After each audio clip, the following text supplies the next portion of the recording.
Ayan. Paalam mo na sa aking kabayong pula. Mm.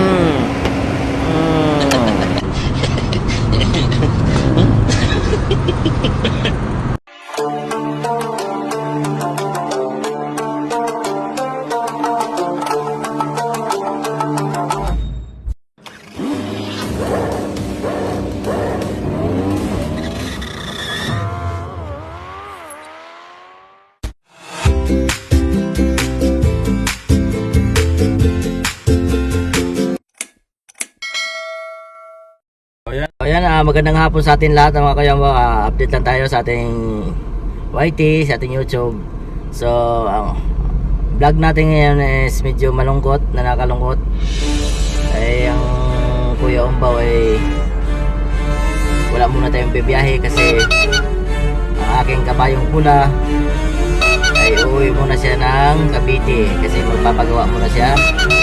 Papagawa muna natin siya doon sa Cavite. Kaya dadalhin muna sa Cavite, wala muna tayo ang buong biyahe. So magpahinga muna tayo. So simula pa nung Martes, wala tayong biyahe. Ngayon, ilang araw na. Kaya ano muna tayo. Wala muna tayong biyahe.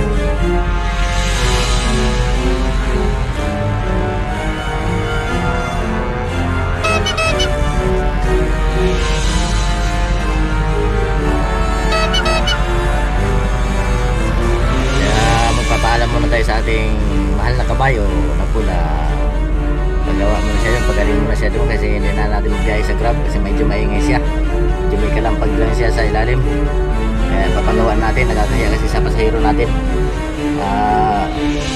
Kalampag kasi yung ilalim, yung para sumasaya na yung ano niya sa ilalim, yung pinaka shock shoulder, agad doon, kalimutan ko. Basta yun, kailangan niya ipagawa muna natin. Sana lang, sana okay lang, walang problema. So kailangan, sabi nga doon, dahil niya doon para may pagawa natin.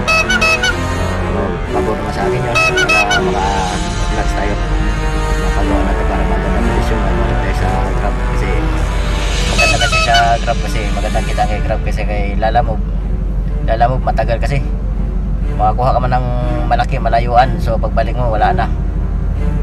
Kay Grab, maganda kay Grab kasi pick up ka lang ng pick up, tuloy-tuloy yung biyahe ka. Kaya paayos natin to para mabalik tayo sa kay Grab para magandang kita. So ayun na, paalam muna tayo kay pula natin ng kabayo para hindi malungkot si Kuya Umbaw. So labas muna tayo. So ayan, paalam muna sa ating kabayong pula.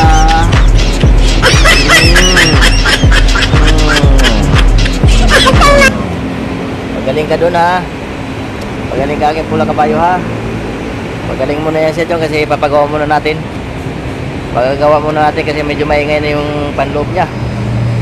Medyo may kalampag. Kaya lap ni Kuya Umbaw. Yan, aking kabayong pula. So pagbalik mo sana magaling ka na. Wala ka nang sakit sa katawan. Diba?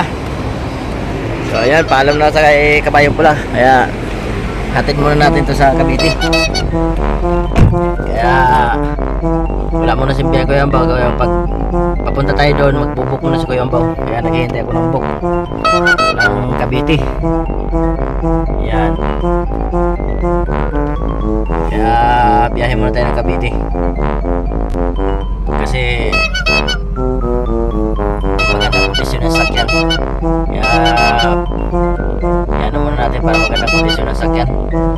Hindi tayo kikita ng maganda sa kay Lalamove.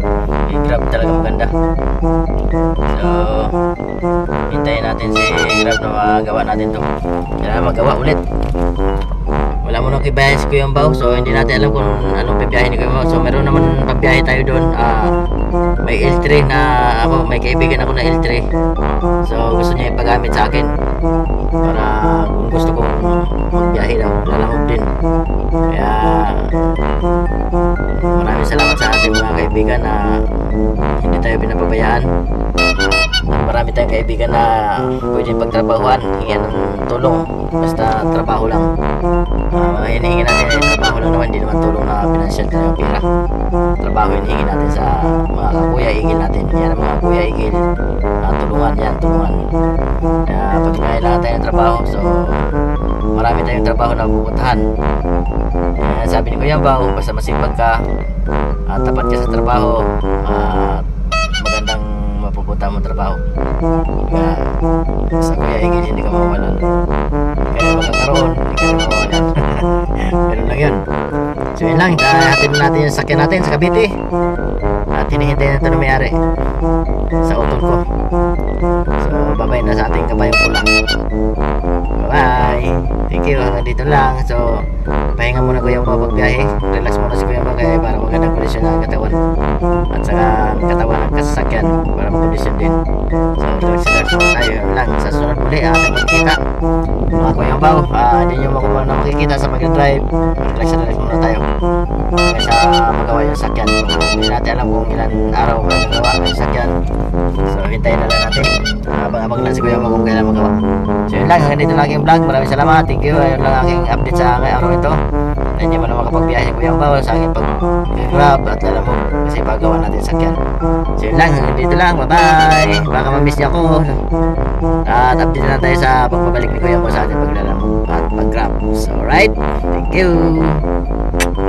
Ang inspirasyon sa buhay, kasama ang lahat, walang iwanan tunay. Sound brother, puno ng kwento at ngiti, bawat kahit taglay, ang diwa ng pakikiisa. Kapamamahalan ang ating misyon, Kuya Bao sa puso, walang hanggan.